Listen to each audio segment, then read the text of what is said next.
शब्द या डायलॉग्स आपके सामने आकर पढ़ दें। और हमारे शब्द भी इतने सस्ते नहीं हैं कि कोई उन्हें पुरस्कार या पैसे से खरीद ले। इसलिए हम आपको किसी भी कीमत पर हमेशा सच ही दिखाएंगे और सच के अलावा कुछ नहीं दिखाएंगे। आज हम एक बार फिर जिहाद की बात करेंगे। वो जिहाद जिसका नाम सुनते ही इस देश में बहुत सारे लोग परेशान हो उठते हैं। आपको याद होगा, करीब 2 महीने पहले हमने डीएनए में जमीन जिहाद की बात की थी और आज उसका जवाब देने के लिए देश में एफआईआर जिहाद की शुरुआत हो गई है। आज हम आपके सामने 2 विकल्प रखना चाहते हैं। आप सच बोलने वाले जी न्यूज को चुनना चाहते हैं या फिर जिहाद के नाम पर नफरत और झूठ फैलाने वालों को चुनना चाहते हैं। यह सीधे सीधे एक लड़ाई है और इस लड़ाई का नाम हमने दिया है जिहाद वर्सेस जी। इसी वर्ष 11 मार्च को डीएनए में हमने आपको जम्मू कश्मीर में चल रहे जमीन जिहाद का सच दिखाया था।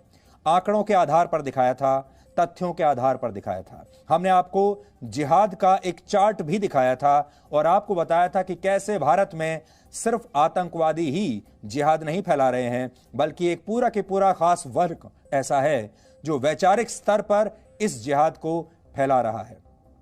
कहने का मतलब यह था कि एक सॉफ्ट जिहाद होता है और एक हार्ड जिहाद होता है।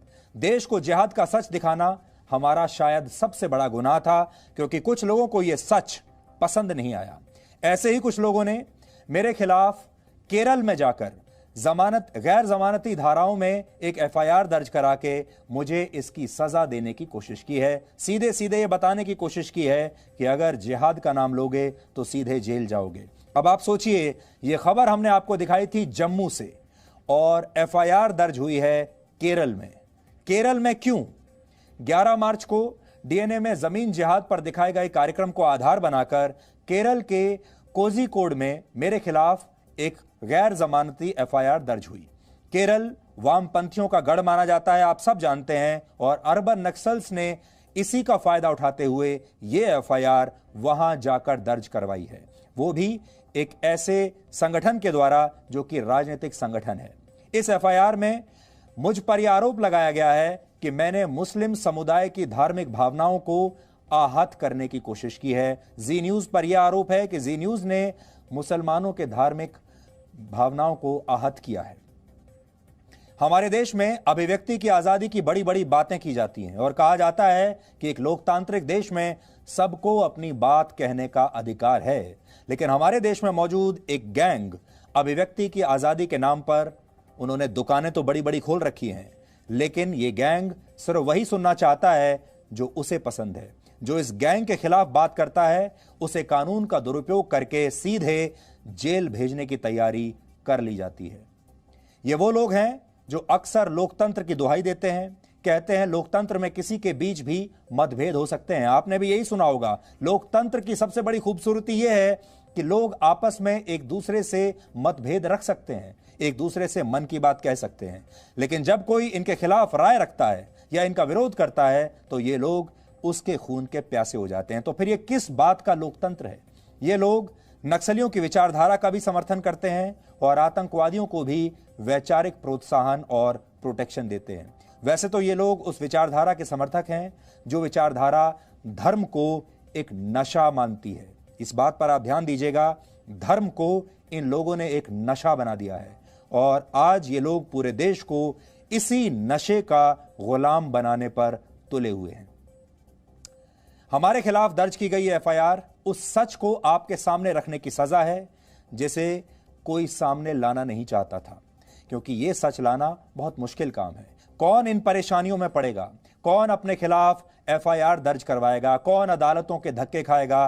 कौन जगह जगह देश भर में जाकर थानों में अपनी पेशी देगा?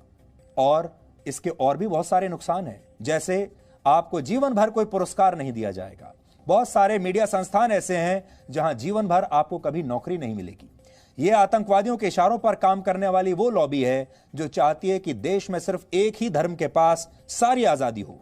इस विशेष वर्ग और कौम का विरोध करने की आजादी किसी को ना दी जाए। इसलिए आज हम आपसे कहना चाहते हैं कि अब आप तय कर लीजिए कि आपको कैसा देश चाहिए।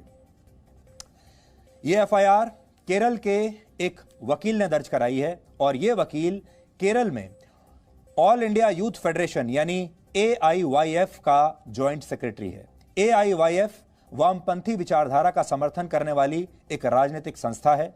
यह संस्था कम्युनिस्ट पार्टी ऑफ इंडिया यानी CPI का यूथ आउटफिट मानी जाती है। केरल में वामपंथी गठबंधन लेफ्ट डेमोक्रेटिक फ्रंट की सरकार है, जिसका CPI भी एक हिस्सा है, यानी केरल में इस व्यक्ति की पार्टी की ही सरकार है। अब आप समझ सकते हैं कि इस पूरे FIR का केरल में क्या कनेक्शन है, और यह भी समझ सकते हैं कि किसी राज्य में जिस व्यक्ति की सरकार होगी, जिस पार्टी की सरकार होगी, जिस विचारधारा की सरकार होगी, वो सरकार आपके साथ क्या क्या कर सकती है। वो बिना तथ्यों के आपके खिलाफ FIR दर्ज करा सकती है, आप पर मनगढ़ंत आरोप लगाए जा सकते हैं। लेकिन अब आप बदले की इस कार्रवाई की वजह भी जान लीजिए। हम इस देश के कानून का पूरा सम्मान करते हैं, इस देश की अदालतों का पूरा सम्मान करते हैं, लेकिन अगर कोई ऐसे डराने की कोशिश करेगा तो फिर हम ना तो रुकेंगे और ना ही झुकेंगे। इसीलिए किसी भी अदालत में जाने से पहले, किसी भी थाने में पेश होने से पहले हम आपके सामने आज पेश हुए हैं, ताकि आपको पूरी की पूरी तस्वीर आपके सामने बिल्कुल साफ रहे। क्योंकि कोई भी देश उस देश में रहने वाले लोगों से बनता है, और हम ये जानना चाहते हैं कि इस देश में रहने वाले लोगों की मर्जी क्या है, आप लोग क्या चाहते हैं। हमारे लिए सर्वोपरि वही है। अब देखिए, अब मैं आपके सामने हमारे तमाम गुनाहों की एक लिस्ट बनाकर लाया हूं, और ये लिस्ट आपके सामने हम पेश करेंगे। हमने इस साल कौन कौन से गुनाह किए हैं कि ये साल 2020 राष्ट्रवादी पत्रकारों के लिए एक आपातकाल साबित हो रहा है। अब गुनाहों की लिस्ट देखिए।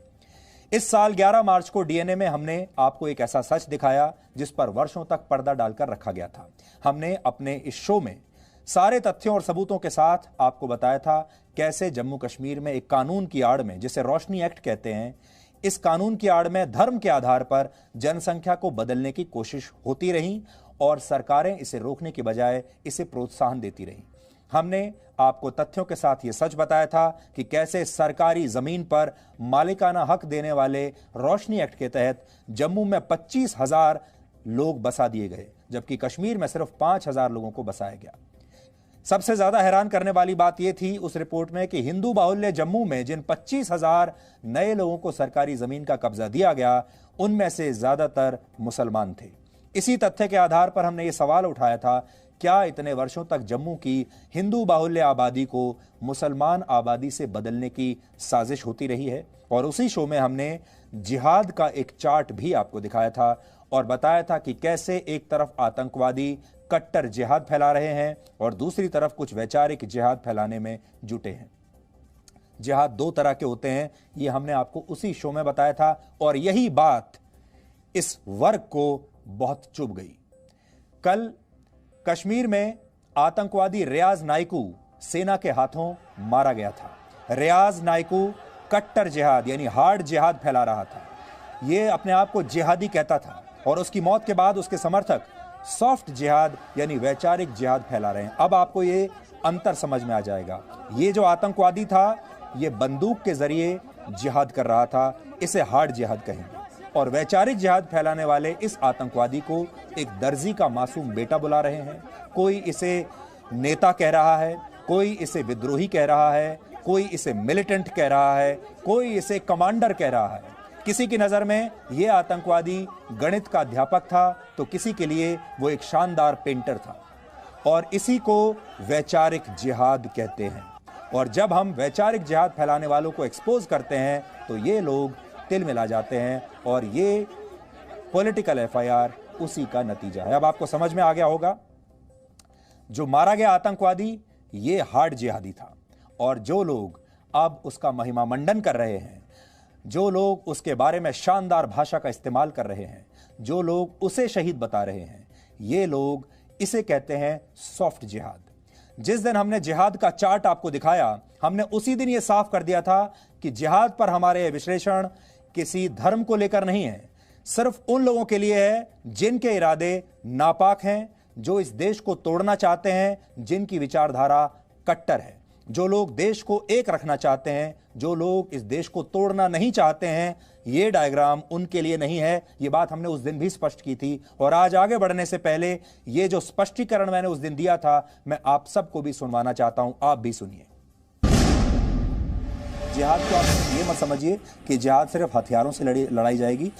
जिहाद अलग अलग हथियारों से, जो हथियार, एक तो आपके वो हथियार हैं जिनसे जान ली जा सकती है, लेकिन एक वो हथियार हैं जिनसे दिमाग पर असर डाला जा सकता है। इसलिए एक सॉफ्ट जिहाद है और एक हार्ड जिहाद है, वैचारिक जिहाद भी है और कट्टर जिहाद भी है। इसलिए आज हमने आपके लिए डिकोड किया है। और फिर हम बता दें, ये जो जिहाद शब्द है ये उन लोगों का शब्द है जिनके नापाक इरादे हैं। इसलिए जो लोग चाहे किसी भी धर्म के हों, अगर उनके इरादे नापाक नहीं हैं तो वो ये ना समझें कि हम उन पर कटाक्ष कर रहे हैं। ऐसा बिल्कुल नहीं है। अगर आप अपने देश को एक रखना चाहते हैं, तोड़ना नहीं चाहते हैं, तो ये आपके लिए नहीं है। ये उन लोगों के लिए है जो देश को तोड़ना चाहते हैं, चाहे किसी भी धर्म के हों।